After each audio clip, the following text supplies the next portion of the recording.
ကျွန်တော်တို့အားလုံးပဲမင်္ဂလာပါအဲ့တော့ကျွန်တော်ဒီညတော့ဝေါကကျွန်တော်တို့အားလုံးစောင့်မျှော်နေတဲ့ဒါဝေါကစပြီပေါ့အဲ့တော့ဒါဒီညတော့ကျွန်တော်တို့နှစ်ပွဲနဲ့စဖွင့်မှာဖြစ်တယ်ကျွန်တော်တို့အချိန်တွေကတော့ကုယူကားရတွေပါပဲဝေါကကျွန်တော်လေး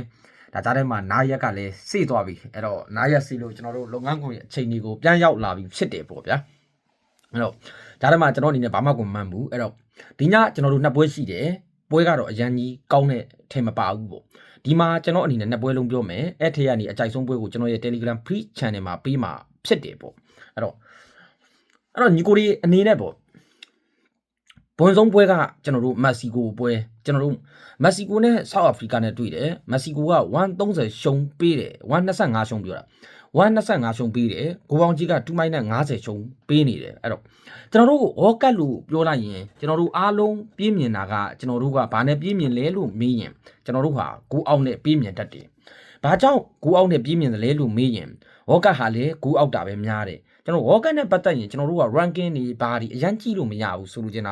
ာတော့ဝေါကတ်မှာ ranking တွေကအဲ့လောက်အရေးမပါဘူးဘာကြောင့်မရေးမပါလဲလို့မေးရင်ဝေါကတ်ဟာသူ့ကိုယ်နိုင်ငံအတွက်ကိုအယိုးကြည်ကြည်အကြီးခန်းခန်းအသေးအကြီးကစားတာဖြစ်သည့်အတွက်ကျွန်တော်တို့အရန်စဉ်းစားလို့မရဘူး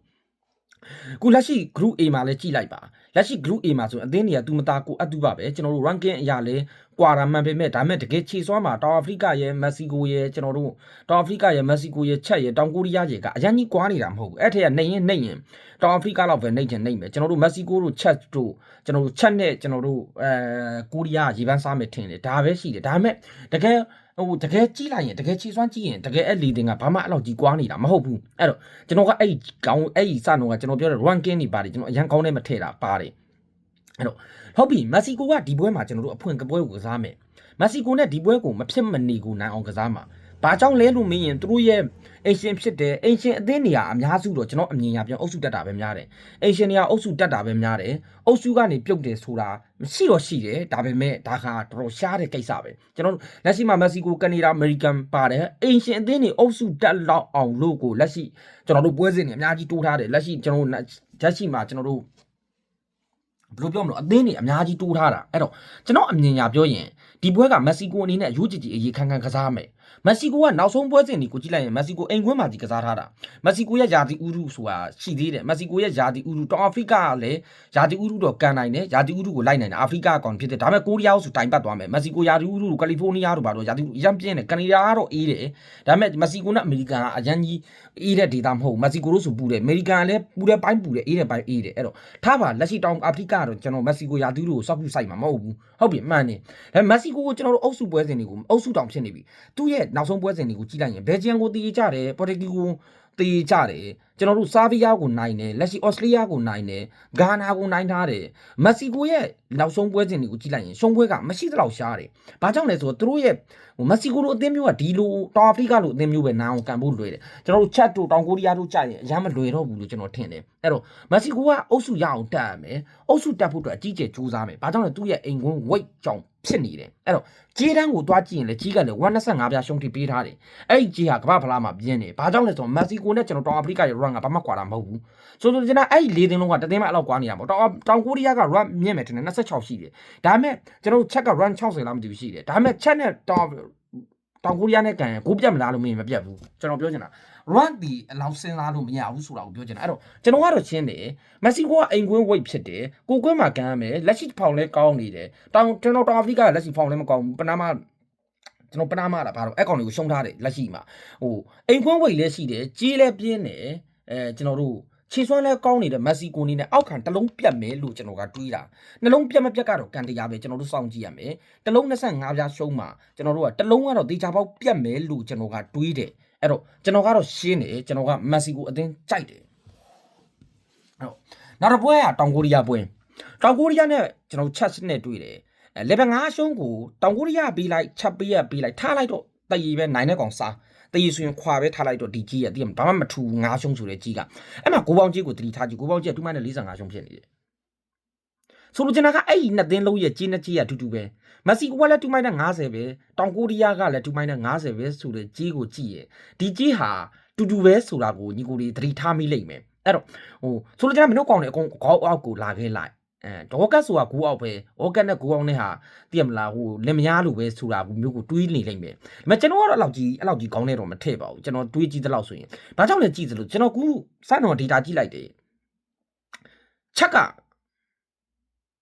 နောက်ဆုံး9ပွဲမှာ6ပွဲလားမသိဘူးကိုပို့ထားတယ်ကျွန်တော်သိသလောက်ဆိုရင်ကျွန်တော်စတော်ကြည့်သလောက်ဆိုကူကကျွန်တော်ဖုံးကြည့်ပြောနေရမဟုတ်တဲ့အတွက်ဟိုကျွန်တော်ဖုံးမရှိလို့ထားလိုက်တော့သိရမလားအဲ့တော့ဟိုချက်ကကျွန်တော်သိသလောက်ဆိုရင်ကူကနောက်ဆုံး9ပွဲလောက်မှာ6ပွဲလောက်ဂိုးပေါ်ထားတယ်9ပွဲ6ပွဲလောက်ဂိုးပေါ်ထားတယ်တောင်ကိုရီးယားရဲ့ခြေစွမ်းကလက်ရှိအရန်ငိမ့်တာမဟုတ်ဘူးကျွန်တော်မြင်သလောက်ဆိုရင်ချက်ကဖွင့်ကန်တာများတယ်အဲ့မှာကြည့်လိုက်ရင်ဖိုးစီးတွေတူတူတွေဝမ်းဝမ်းတွေချက်ကကျွန်တော်အိုက်စလန်တို့ကိုတက်လာတယ်ဆိုတာနေတဲ့စကီးတော့မဟုတ်ဘူးနော်အိုက်စလန်တို့ဘာတို့ကိုနိုင်လာတယ်ဆိုတာအဲ့လောက်ညံ့တဲ့အသင်မဟုတ်ဘူးဒိမတ်တို့ကိုနိုင်လာတာဒိမတ်တို့အိုက်စလန်တို့အဲ့လောက်စောက်ပြင်းနေမဟုတ်ဘူးကျွန်တော်အမြင်ရပြောရင်သိရမှာအဲ့တော့ချက်ကိုကျွန်တော်တို့ကအရန် short တွက်လို့မရဘူးချက်ကကျွန်တော်နောက်ဆုံးပွဲစဉ်ဒီမှာလေကျွန်တော်တို့ဟိုချက်ကတော်တော်လေးနိုင်ထားတဲ့အနေအထားမျိုးအဲ့တော့ကျွန်တော်အမြင်ရပြောရင်ဒီပွဲဟာတောင်ကိုရီးယားက run မြင့်ပါတယ်ဒါတောင်ကိုရီးယားလက်ရှိမှာကျွန်တော်တောင်ကိုရီးယားရဲ့အသင်းကိုကြည့်လိုက်ရင်တောင်ကိုရီးယားကစားသမားက9ယောက်လာပဲပါတယ်ကျန်တဲ့ကစားသမားတွေကအကုန်နိုင်ငံခြားထွက်နေတာနိုင်ငံခြားထွက်တဲ့ကစားသမားကြီးဝမ်ချန်တို့ဆွာမင်းတို့လီကွမ်အင်းတို့ကမ်မင်ဂျေတို့ကကျွန်တော်ဒီဟာတွေအများကြီးရှိမယ်ထင်တယ်ကျွန်တော်အဖီယန်နုမာတို့ကျွန်တော်စပိုတင်မှာပါညာတွေအများကြီးရှိသေးတယ်တောင်ကိုရီးယားကစားသမားတွေကဟုတ်တယ်ဒါပေမဲ့ပြဿနာကတောင်ကိုရီးယားကယာတီဥပြဿနာရှိတယ်ဘာကြောင့်ယာတီဥပြဿနာရှိလဲဆိုတောင်ကိုရီးယားကောင်နဲ့အေးကြိုက်တယ်ဆိုလို့ကျွန်တော်ကိုယ်တိုင်လည်းလက်ရှိတောင်ကိုရီးယားမှာနေနေတာတောင်ကိုရီးယားယာတီဥကအေးတယ်နွေယာတီတော့ပဲပူတာသိရမလားလက်ရှိမက္ကဆီကိုတို့အမေရိကန်တို့ယာတီဥဆိုတာဟိုတနေ့ကညီကိုရီမြန်မာမှာဂျပန်တို့နော်ဝေးတို့ကောင်တွေအကုန်လုံးဖိုထိုးနေတာအဲ့မှာမြင်လိုက်မှာပါပြင်သစ်ကကောင်တွေမြင်လားအကုန်လုံးအဲ့မှာဟိုတစ်လဲနေတာအဲ့ယာတီဥနဲ့တွေ့တဲ့အချိန်မှာအဲ့တော့ကျွန်တော်အမြင်ရရင်တောင်ကိုရီးယားလက်ရှိခြေစွမ်းပွဲကြီးသလောက်တွေတောင်ကိုရီးယားခြေစွမ်းကအရန်ကြီးကောင်းနေတာမဟုတ်ဘူးချက်ကကျွန်တော်ကြည့်လိုက်ရင်တောက်လျှောက်ကောင်းလာတာချက်ကဒိမတ်တို့အိုက်စလန်တို့ဘာတို့ကိုဖြုတ်ပြီးတက်လာတာချက်ရဲ့လမ်းချိုးကိုကြည့်လိုက်ရင်ချက်ကတော်တော်ကောင်းနေတာအဲ့တော့ကျွန်တော်အမြင်ညာပြောရင်ဒီပွဲကအရန်ကြီးဟိုဘယ်လိုပြောမလို့တောင်ကိုရီးယားမလွယ်ဘူးလို့ကျွန်တော်ကထင်တာအဲ့မှာကိုပေါင်းကြီးကိုကျွန်တော်ကပြောချင်တာတောင်ကိုရီးယားနဲ့ချက်ဆိုတာကဖွင့်ကန်တဲ့အသင်းတွေဆိုလို့ကျွန်တော်အရန်မင်းငန်းကလာပိတ်ကန်နေတဲ့အသင်းတွေမဟုတ်ဘူးကျွန်တော်တို့ကြည့်လိုက်ရင် chess ကိုညီကိုတို့မြင်ဘူးမှာကျွန်တော်တို့ Iceland နဲ့ပွဲစဉ်တွေညီကိုမြင်ဘူးမှာ Denmark နဲ့ပွဲစဉ်တွေမြင်ဘူးမှာချက်ကပိတ်ကန်တဲ့အသင်းမဟုတ်ဘူးတစ်ဖက်ကကြည့်တောင်ကိုရီးယားလည်းအရန်ပိတ်ကန်တဲ့အသင်းမဟုတ်ဘူးဆိုလို့ကျွန်တော်ကဗျာစီနီဂေါတို့ဘာတို့ဆိုရင်ပိတ်ကန်တာစီနီဂေါတို့ပြင်သစ်တို့အဲ့နန်ဂါနာဘာညာအဲ့ကောင်တွေပြကြအမေရိကတိုက်ကပိတ်ကန်တယ်ကျွန်တော်အာဖရိကတိုက်ကကောင်တွေပိတ်ကန်တယ်အာရှအရန်ပိတ်မကန်ဘူးအာရှတောင်မှာအရှိလေပဲကောင်တွေပိတ်ကန်တယ်ဆိုလို့ကျွန်တော်ကဆော်ဒီတို့ကာတာတို့အဲ့တတိုက်ကအဲ့အရှိလေပိုင်းကောင်တွေပိတ်ကန်တယ်ဆိုလို့ကျွန်တော်ဒီဘက်ကတောင်ကိုရီးယားတို့ကျွန်တော်တို့ကအရန်ပိတ်မကန်ဘူးတောင်ကိုရီးယားတို့ဂျပန်တို့ကအရန်ပိတ်မကန်ဘူးဒါဟောရှိတယ်ဗျဆိုလို့ကျွန်တော်အဲ့ဟာကိုတွေးလိုက်လို့ရတယ်အဲ့တော့တွေးကြည့်လိုက်နှလုံးကိုပြား45ရှုံရှိတယ်ကျွန်တော်အမြင်ညာပြောရင်အဲ့ကြီးဟာလိုအပ်တာထက်ပြော့နေတယ်တကယ်ပေးတဲ့ကြီးဟာဟိုကောင်နှလုံး50ရှုံမှန်တာမှန်ပေမဲ့တကယ်ပေးတဲ့ကြီးဟာနှလုံး80ရှုံလောက်ပေးတဲ့ကျွန်တော်အမြင်ညာပြောရင် chess နဲ့တောင်ကိုရီးယား chess နောက်ဆုံး9ပွဲမှာ6ပွဲကိုပေါ်ထားတာသိတယ်တောင်ကိုရီးယားကမပုံဆိုတာလည်းသိတယ်အဲ့တော့ကျွန်တော်အမြင်ညာပြောရင်ကျွန်တော်ကရှင်းတယ်အားလုံးနဲ့ပြောင်းပြန်ဖြစ်ခြင်းဖြစ်မယ်ကျွန်တော်က45ပြရင်းမယ်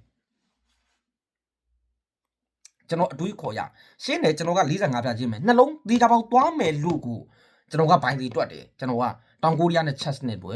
နှလုံးမှာပြား45ရှုံ9ပေါင်းကြီးရှိတဲ့အနေထားမှာနှလုံးဘိုင်းဒီသွားမယ်လို့ကျွန်တော်ကဒီကပေါက်တွက်တဲ့အနေထားမှာကျွန်တော်က9ပေါ်ကိုကြိုက်တယ်ပေါ့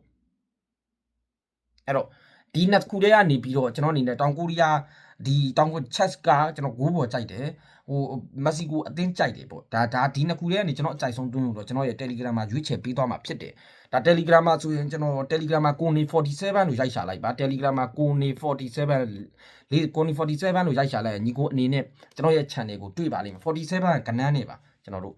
အဲ့မှာတပွဲတည်းပဲပြီးမှာဖြစ်တယ်အားလုံးပဲကျေးဇူးတင်ပါတယ်